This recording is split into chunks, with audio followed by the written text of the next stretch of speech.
The officers led the handcuffed man toward the patrol car while the little girl stood quietly beside Stone, gripping the hem of his leather vest. She had stopped trembling, but her eyes still darted around like she expected danger to return. Stone gently placed a hand on her shoulder and told her she was safe now. The other bikers created a protective circle, keeping curious onlookers away. Even though they were known for their loud engines and tough appearances, moments like this reminded everyone that the Iron Guardians lived by a strict code: protect the innocent, no matter what. When the officers finished taking statements, one of them crouched down to the girl's level and spoke softly.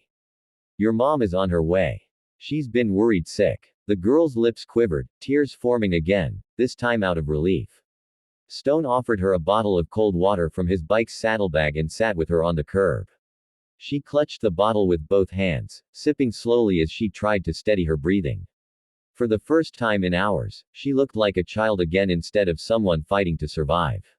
Stone watched the road, waiting for the mother to arrive, remembering something from his past he rarely spoke about. When he was 12, he had tried to protect his little sister from a violent household, but he couldn't save her. It was the reason he had joined the Iron Guardians and dedicated his life to helping kids in danger. Saving this girl wasn't just the right thing, it was personal. He was determined she would never face the kind of fear he once knew too well. The rumble of a car engine pulled everyone's attention. A white sedan screeched into the parking lot, and a woman jumped out before it even stopped. Her hair was messy, her face streaked with tears, and she was running before her feet even hit the ground properly. "Emily!" she cried. The little girl leapt from the curb, dropping the water bottle as she sprinted into her mother's arms. They held each other tightly, crying openly. The bikers, who moments ago faced down danger, now stood silently, giving the mother and daughter the space they deserved. After several minutes, the mother wiped her tears and approached Stone. Her voice trembled. "I don't know how to thank you." He was trying to take her across state lines. "I was terrified." Stone nodded respectfully. "You don't have to thank us. You did the hard part, raising her right. We just showed up at the right time." One of the bikers handed the mother a card with the Iron Guardians emergency number on it. "If you ever need help again," he said, "you call us. Day or night." The mother tucked it into her pocket like a lifeline. Emily turned to Stone, stepping forward timidly. She hugged him around the waist, surprising everyone. "You listened when no one else did," she whispered. Stone knelt and looked her in the eyes. "Always. And don't forget, you're stronger than you think." Emily smiled for the first time that day.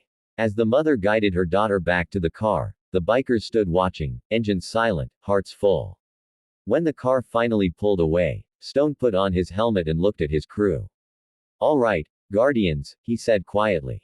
"Let's ride." And with a thunderous roar, they vanished into the Texas sunset, leaving behind a story that the small town would never forget. Harold stood in the doorway, overwhelmed by the sight before him.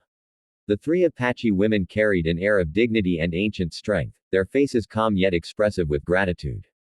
The young boy, now clean and dressed in traditional clothing, stepped forward shyly. His tiny hand reached out and touched Harold's arm, as if to confirm the man who saved him was real. Harold invited them inside, carefully clearing space at his small wooden table. The aroma of coffee filled the kitchen as he searched for the right words, but nothing seemed enough to match the moment's weight. The eldest woman, introducing herself as Lena, spoke with a voice steady like the desert wind. She explained that the boy, named Tahoma, had wandered too far from their community during a family gathering. A sudden dust storm had separated him from the others, leaving him lost, frightened, and alone in the unforgiving terrain. They had searched endlessly, praying he would be found alive. When Harold discovered him near the cactus patch, he had unknowingly answered those prayers. Harold listened silently, humbled by the depth of what he had stumbled into. They shared a simple breakfast together: fresh bread, warm tea, and slices of fruit Harold kept in his kitchen. Though they came from different worlds, their conversation flowed naturally.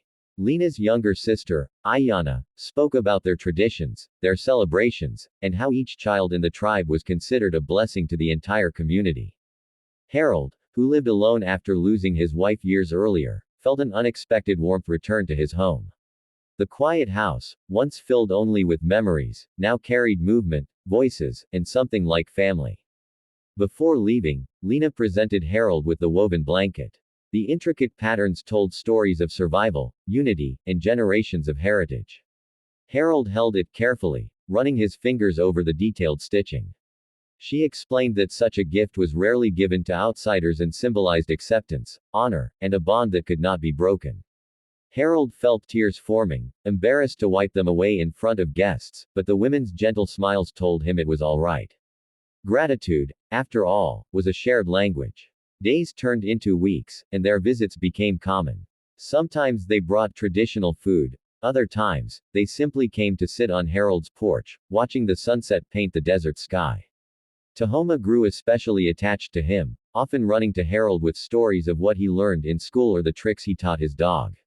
Harold felt his life expand in ways he hadn't realized were possible.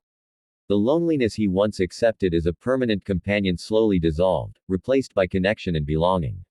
One morning, as Harold walked along the same dusty stretch where he had found the boy, he realized how much had changed. The land felt alive again, not because anything physical had shifted, but because his heart had.